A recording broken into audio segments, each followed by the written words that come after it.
आता SRT शेती बघून तुम्हाला काय वाटतं? तुमच्या मनामध्ये काय काही भीती होती तुमच्या मनामध्ये, की तण एवढं तण असल्या तर माल येत नाही चांगले? तर या ठिकाणी कसं वाटतं तुम्हाला? आता आमच्या शेतीमध्ये तर भरपूर तण आहे वगैरे. हा का हो दादा?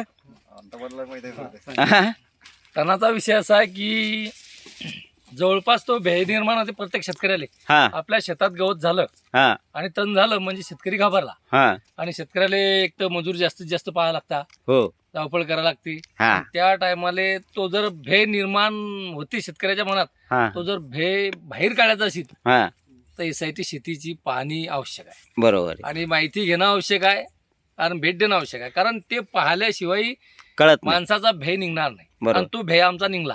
आज म्हणजे मी हा शेतकरी असा माणूस आहे की माझ्या शेतात जरा हलकी जमीन असल्यामुळे हलक्या जमीनमध्ये SIT होणार नाही, हा हाही सर्वात मोठा प्रश्न होता. बर पण आडी आल्यावर हलक्या जमीनमध्ये गहू चांगला होते, मका चांगली येते आणि तुरी चांगली येते.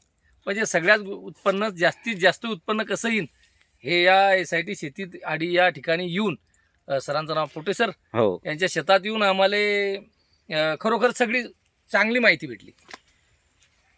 जे आता तुमच्या मनात जी भीती होती हो. की चला की आपल्या शेतीमध्ये SRT आणि- तंत्र सक्सेस होणार नाही, आहे का नाही? बरोबर. आणि अजून एक सर्वात एक महत्वाचा विषय असा हा किंवा मकाचा प्रत्येक 9 इंच किंवा 6-8 इंचावर हम्म, एकच मकाचा दाना पेरला गेला पाहिजे. हा कारण काहून की मकाला उत्पन्न होत नाही हा. असा एक शेतकऱ्याच्या मनात संभ्रम होता. हा पण आज तो बी निघून गेला. हा कारण आधी म्हणजे हा. जवळपास 10 इंच कि ते 12 इंचावर हा हा म्हणजे 1 फुटावर किंवा 1.5 फुटावर हा हा असं एक तर 2-2 हो दाणे टाकून दांडे चांगल्या प्रकारचे आणि त्याला कणसही चांगल्या प्रकारचे आले.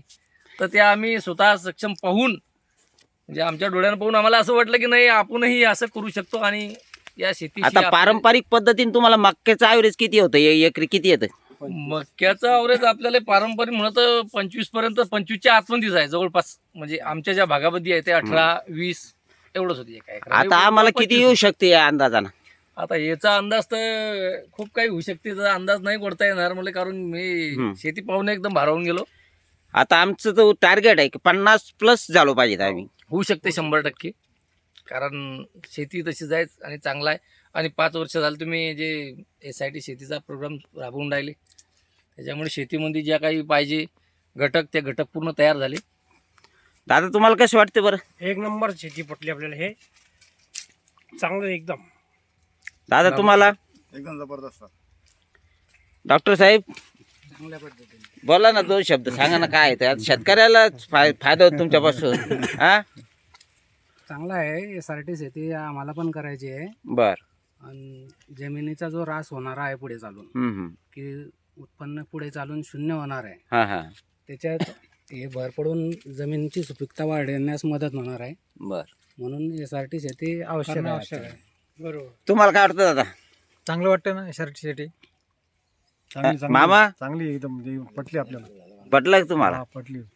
दादा चांगली आहे. सर्वांनी करायचं. चांगलं आहे.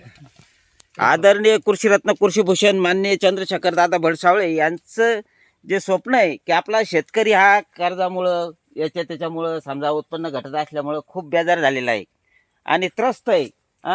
आपल्या शेतकऱ्याच्या चेहऱ्यावर आनंदी म्हणजे असं चेहरा खुलला पाहिजे त्याचा, आहे का नाही? तर त्या केव्हा खुलल?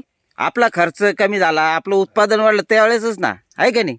आणि आपली भूमाता पण सशक्त बनली पाहिजे. भूमाता जर सशक्त बनली तर पुढच्या पिढीला चांगल्या प्रकारे उत्पादन मिळू शकेल. बरोबर आहे का नाही? आज आपण केमिकल वापरू रासायनिक खतं वापरू आपली जमीन सगळी नापीक करत चाललेली आहे. त्याच्यामुळे कसं आपली जमीन खराब होऊ लागली, आपलं आरोग्य पण खराब होऊ लागलं. बरोबर आहे का नाही? तर प्रत्येक शेतकऱ्यांनी यासाठी पद्धतीने शेती करायला पाहिजे अशी आमची सगळ्याची इच्छा आहे. ज्या शेतकऱ्यांना SRT पद्धतीने शेती करायची असेल अशा शेतकऱ्यांनी 8007155044 या नंबरवर संपर्क साधा. आणि दादा तुम्ही एवढ्या बुलढाणा जिल्ह्यातून मोताळा तालुक्यातून आमच्या शेतीला भेट दिली त्याबद्दल मी तुमचा खूप खूप आभारी आहे. धन्यवाद.